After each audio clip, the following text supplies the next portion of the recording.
Objects in Chuck Norris's rearview mirrors are closer to death than they appear. Welcome to my dojo. This is KungFuPizzaPrty, and I'm your host, Brandon Knight. And today, as we continue on with Chuck Norris Week, a celebration of the ultimate apex predator, get bent, sharks. That should be part of the tagline now. Get bent, sharks. Here today to continue our celebration, I'm here to review 1981's An Eye for an Eye. Here on KungFuPizzaPrty, I seek to deliver high-flying action in 30 minutes or less and serve up some wisdom one slice at a time. An Eye for an Eye is a unique installment in the film catalog of Chuck Norris. In a different way than Silent Rage is. Silent Rage came out the next year, and it's a unique installment in his filmography due to the fact that it's like a horror movie, right? It's unique. It's the one like horror movie that he did. An Eye for an Eye is a unique installment in his filmography as it kind of marks this like transitional piece within his career. It's still very early in his career. We're just 3 years removed from Good Guys Wear Black. So, but it's a very transitional film in the sense that you have a lot of different Chuck Norris typical elements that do show up in his films, kind of still in like the working it out stages. Originally, Good Guys Wear Black was intended to be the launch of a series of films. That ended up not happening. But there is something about An Eye for an Eye that it does feel like a bit of a spiritual successor, probably due in large part to the fact that Chuck Norris is driving around cool, fast cars and driving leather gloves, because there for a while we just really wanted to watch Chuck Norris drive, like Breaker, like, or Good Guys Wear Black. Like, we just really liked watching him drive, I guess. That was a whole thing there for a while. But also, it resembles Good Guys Wear Black more than just he's wearing driving gloves while driving cool cars. But it's a little bit more of a drama, let's show off Chuck Norris's acting skills more than it is a mindless action film. That being said, some of his usual hallmarks of his films to come are also present in this movie. Again, it feels transitional. It feels transitional because it's got war on drugs. He's a local law enforcement officer. Like, there's bits of what his career is going to be and what it has been, all present within this film, minus the fact that I don't think there's ever a reference to whether or not he's a Vietnam vet, because that's usually something that runs throughout a lot of his movies.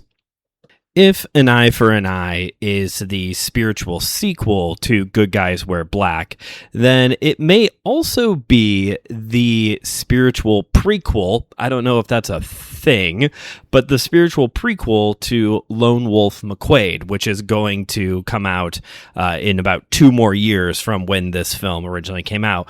And I say that because they're both directed by the same guy, Steve Carver. Steve Carver is the director on both An Eye for an Eye and Lone Wolf McQuade, and knowing how successful and well done Lone Wolf McQuade is, this then kind of plays a little bit more as like the feeling out. We're getting to know Steve and Chuck. They're kind of, I now pronounce you Chuck and Steve, are now, they're just kind of getting to know each other. Chuck's still kind of trying to figure out his career a little bit, who he's going to play, and then it's all the ships at sea when we get to Lone Wolf McQuade.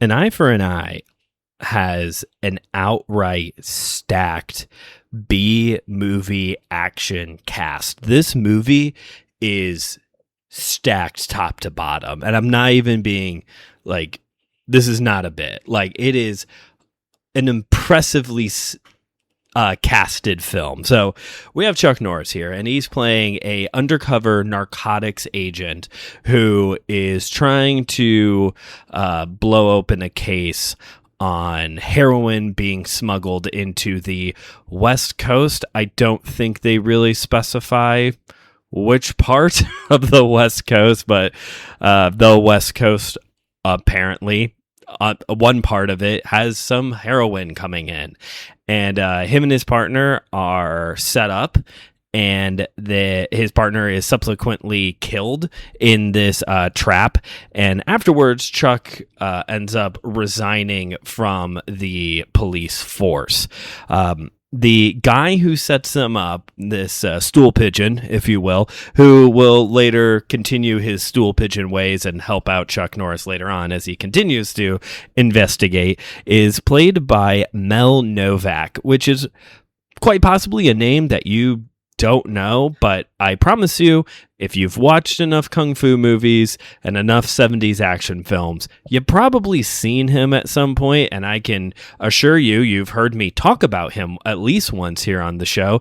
He was a stuntman known for, well, obviously doing his own stunts, but he starred as, stars might be a strong word, but he was typically a B-movie actor, character actor in B movies, playing various roles in films like Game of Death and Black Belt Jones, the Jim Kelly movie with the beach scene. And he happens to be one of the very stereotypical Italian mobsters in that movie. So, yeah, I actually have seen Mel in action before, and he was very adamant about doing his own stunts. And he's definitely not the biggest name star in this movie, but I always like to point out the people who do their own stunts, because stunt work is very dangerous, and those people don't get enough credit for what they do.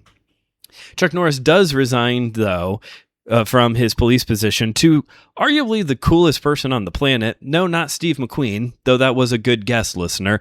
No, blaxploitation genre star legend Richard Roundtree. Shaft. Shaft is Chuck Norris's boss in this movie, and actually this movie came out 1 year before One Down, Two to Go, which stars Richard Roundtree, Jim Kelly, Jim Brown, and Fred the Hammer Williamson. It brought all of them together for one big action-packed film. Yeah, he plays Captain Steve, I believe, something really simple like that.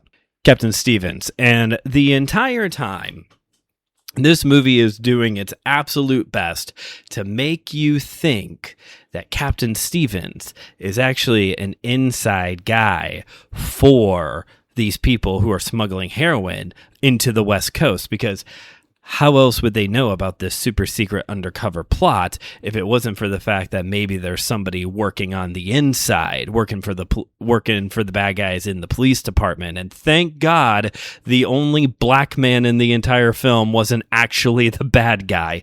Unfortunately, though, we never do get a fight scene between Chuck Norris and Richard Roundtree, which may be the biggest sin of this movie.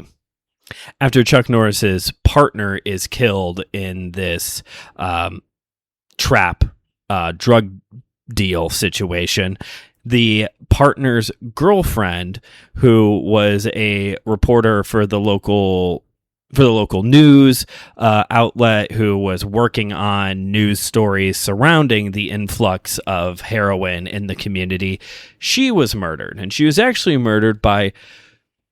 Not actually, but she was murdered by Professor Tanaka. Professor Tanaka, who my wife was watching this movie with me off and on. And I asked Claire, I was like, can you tell that guy is a professional wrestler? And she's, yeah, everything about him definitely screams professional wrestler. Professor Tanaka was a professional wrestler, spent a lot of time with the WWF, the oldest forerunner to what we now know as the WWE. He was a multiple-time tag team champion with Mr. Fuji, which may be a name that casual wrestling fans or wrestling fans who have fallen off the wagon have might recognize Mr. Fuji. He basically plays like the final boss muscle for the bad guys in this movie, and he's just, big, towering individual. He's definitely not as big as Andre the Giant, but you do kind of get like on the Andre the Giant, the Big Show. What was the one guy? Not Braun Strowman, though he is a big guy, but there's another guy, Big John Stoneman or something like that. Is just like one of these big dude wrestlers, and you definitely feel that in the movie as he's just like clubbing blows, choking people, things like that. And you do get a fight between him and Chuck Norris. Thankfully, at least they gave us that fight scene. So Chuck Norris's partner, the partner's girlfriend, both killed. Now this mysterious group is coming after Chuck Norris, Chuck Norris's new girlfriend, who you get to watch have a steamy shower sex scene with Chuck Norris, because that's something we've always wanted to see. Chuck Norris in the shower. Yeah, so now these mysterious bad guys are coming after Chuck, his new girlfriend, and the murdered partner's girlfriend's dad, which seems like brother's former roommate, and that makes us nothing. Shout out to Spaceballs. So excited for Spaceball 2s. Anyway, no, so the murdered partner girlfriend's dad was also the guy who mentored Chuck Norris in the martial arts. And he is played by Maku. Maku was a long time, I want to say 50-year veteran of stage, small screen, and the big screen. Japanese-American actor and martial artist. You get fight scenes with him and Professor Tanaka in the film.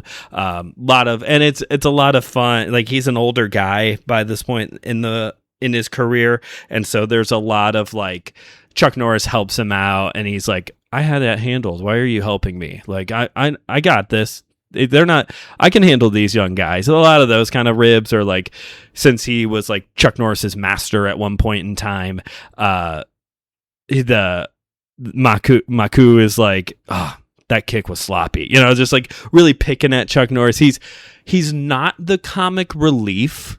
Like, oh, here's the wacky Asian father. It's nothing like that, but he does provide some lighthearted moments in this film. There's one more legendary actor who needs no introduction whatsoever, who is in this movie. Unfortunately, for those of you who have not seen An Eye for an Eye, saying this actor's name is kind of like saying Sean Bean. You kind of know what role he's going to play. Christopher Lee is in this movie. That's right, listeners. Count Dooku, Count Dracula, Willy Wonka's dad, Saruman. He's in this movie. The man with the golden gun is in this movie. And yes, Chuck Norris does almost kill him. There is not a single person that Christopher Lee has not worked with. If you told me right now that there was some unused footage, not AI, not anything like that, but like unused footage of Christopher Lee, and they're going to release it for a movie, but by the way, it's him and Mr. Beast in a buddy comedy cop film, I'd totally believe you, because the man has worked with everybody. It really is a very good cast. Just I threw a couple additional names in there, but like just having Chuck Norris, Richard Roundtree, Christopher Lee, and Maku in the movie alone is already like, holy cow, that's so cool. Obviously, it's nowhere near the level of Bruce Lee versus Chuck Norris in the Coliseum, right? Like nothing will ever really top that. But like from this movie, like I said, it's 1981, but late 70s, early 80s action movie standards, like that's amazing to get all four of those guys in the same movie. And speaking of action, one thing I really liked about An Eye for an Eye was the fight choreography. every martial artist actor has their bread and butter. If JCVD's in a movie, guess what? He's doing the splits and punching a dude in the ding dong. If who's another one? Yeah, Jackie Chan. Yeah, especially like his. If Jackie Chan's in the movie, if it's an older one, he's doing some wacky kung fu style. If it's a newer one, guess what? There are ladders and people are going to get hit with them. Like everybody has like their thing. Everybody has their own fighting style, and some are flashier than others. Chuck Norris. And I say this with caution, knowing that there is a very good chance that I am going to get roundhouse kicked from beyond the grave. Somebody write that down. That's going to be the title of my indie horror martial art movie. Roundhouse kicked from beyond the grave. Anyway, I'm going to get roundhouse kicked from beyond the grave for saying this, but Chuck Norris' fighting style is effective, but very simple. I feel like, especially with these earlier movies, that his fight moveset is pretty repetitive. Roundhouse kick, spinning back kick or hook kick, switch front kick. It's kind of like boom, boom, boom. And I've never taken Tang Sudo, so I don't know this for a fact, but it is my understanding from what I have observed of it is that it is a very like straightforward, simple, but effective fighting style. Keep in mind, it is the inspiration for the fighting style that Cobra Kai uses in the Karate Kid franchise. So like you're familiar with it. It's no nonsense. It's straight to the point. It's not very flashy, and that's okay. Not every martial art has to be flashy. In a movie, though, it's sometimes, with Chuck Norris, again, it's really great to see him fight, but sometimes it does feel a little repetitive. One thing I really liked about An Eye for an Eye is the fact that they really played with his moveset in the fight sequences. Yeah, he does his kicks because that's what we want to see. We want to see him kick people in the face, after all.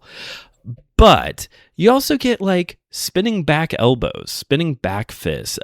He's like strangling guys and breaking necks. He's even doing like rolling thunder, which is this move where you kind of like tuck down and roll. And as you're going through the rolling like somersault motion, you bring your foot up and kick people. Like they're really playing with it in a way that it doesn't feel like they're trying to make him flashy, but just like letting him expand beyond the norm a bit. And that was really refreshing because, again, he's a great... Obviously, no one is here. No one would dare to say that Chuck Norris wasn't that good of a fighter. He was. He's a champion, literal champion.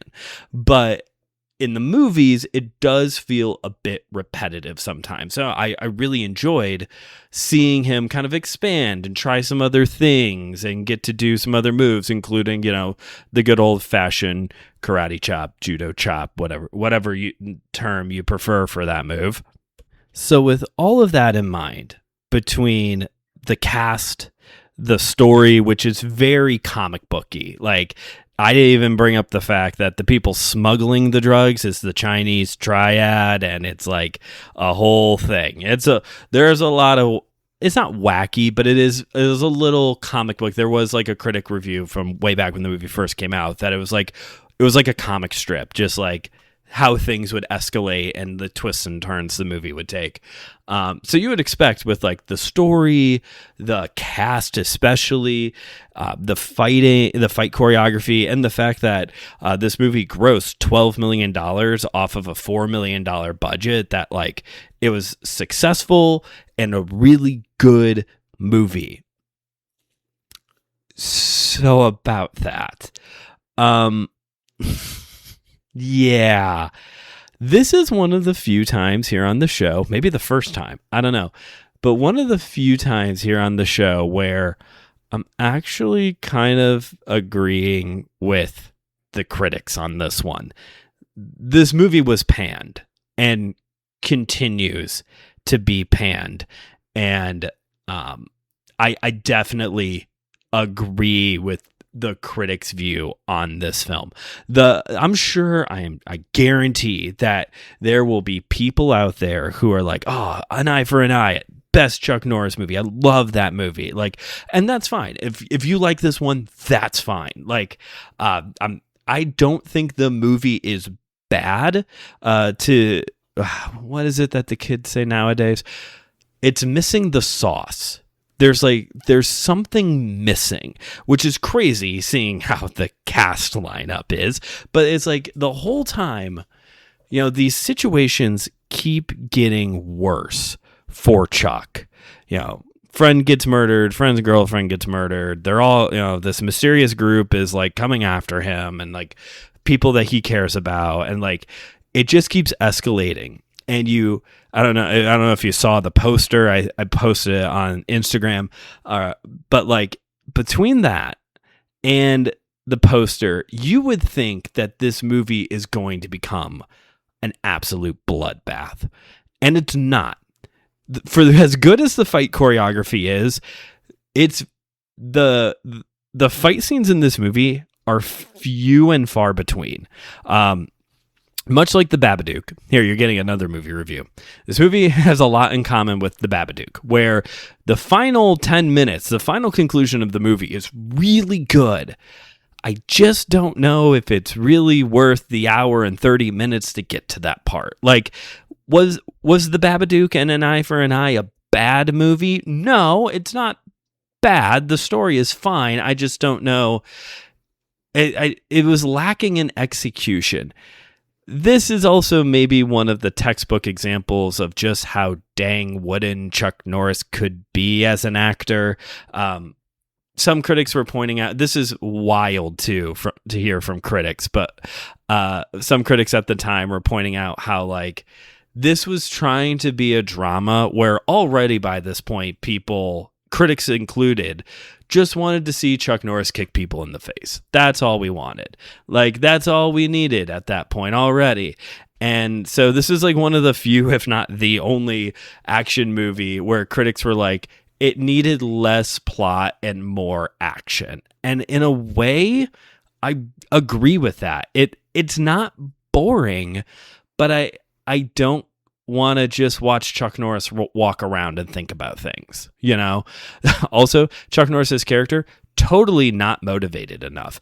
Not like in a character arc way, but just like was really chill about things that he totally should have like picked up as like, oh, my friend's girlfriend is totally about ready to get murdered. I should probably go do something about that. An Eye for an Eye doesn't have a critic score on Rotten Tomatoes. It does have a 39% viewer rating. Metacritic has it right around a 33%. Letterboxd, which you can follow the show over there at KungFuPizzaPrty. The average score is 3 out of 5 stars. IMDb has it like at 5.6 out of 10 stars. And I would say I would probably find myself somewhere around there. I think I gave this movie 3 stars because, again, it wasn't bad and the payoff was not completely disappointing, but it was just missing like a little bit of intensity. You're just like waiting for, this movie is like, it's like, decades down the road, but like you're kind of waiting for the John Wick moment, the line from the original, people keep asking me if I'm back, I'm thinking I'm back. Like I'm waiting for that moment. And already within film history, this movie is a year removed from the second Death Wish film. We're halfway through the Dirty Harry film franchise. So like movies that kind of glorify, even though they weren't supposed to with Death Wish, these movies that kind of glorify vigilantism, vigilante cops, like that's already in the mainstream and and in the B film area, and people want that. So I don't know why they didn't just go that route. Again, from the poster alone, you would expect this is going to be a neck snapping good time with Chuck Norris, but it's not. And it's a bit of a letdown for that. So critic score wise, yeah, it's somewhere between bad and mid. I kind of found myself more in like the mid category because it's it doesn't do anything wrong per se. It's a watchable film. It's just maybe to get to the questions I normally ask here on the show. Would I watch An Eye for an Eye again? I mean, I would probably pick several other Chuck Norris films before I go back to this one. And even if I did, I would just go on YouTube and look up the 2 awesome fight scenes in the movie and just be satisfied. And would I own a physical media copy of it?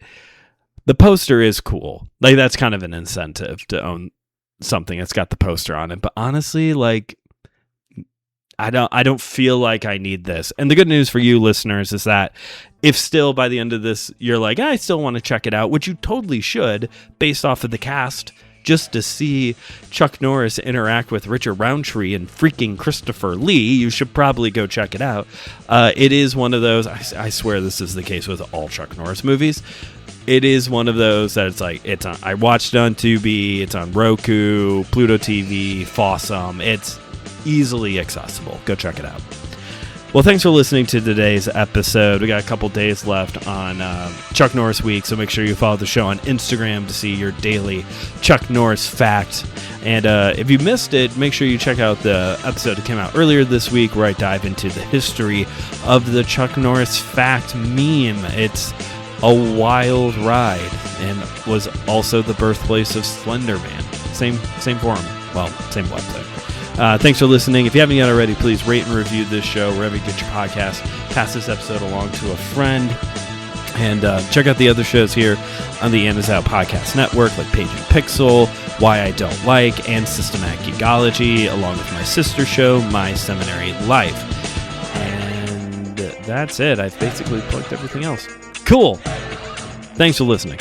This has been Kung Fu Pizza Party, where I've delivered high-flying action in 30 minutes or less and served up some wisdom one slice at a time.